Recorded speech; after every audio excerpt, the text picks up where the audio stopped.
Police મથકમાંથી મળતી માહિતી મુજબ ઉપલી અધિકારીઓની સૂચના અન્વયે મિલકત સંબંધી ગુનાઓ શોધી કાઢવા ભરૂચ એ ડિવિઝન પોલીસને અલગ અલગ ટીમો બનાવીને વણશોધાયેલા ગુનાઓ શોધી કાઢવા પ્રયત્નો હાથ ધરવામાં આવ્યા હતા।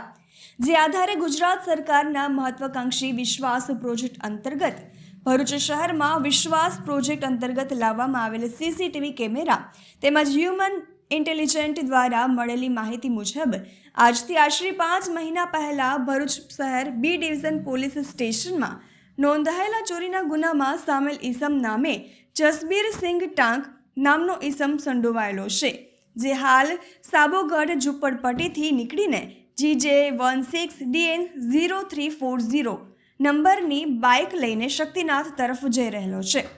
તહેલકા ન્યૂઝ સાથે અબ્બી સૈયદ, ભરૂચ।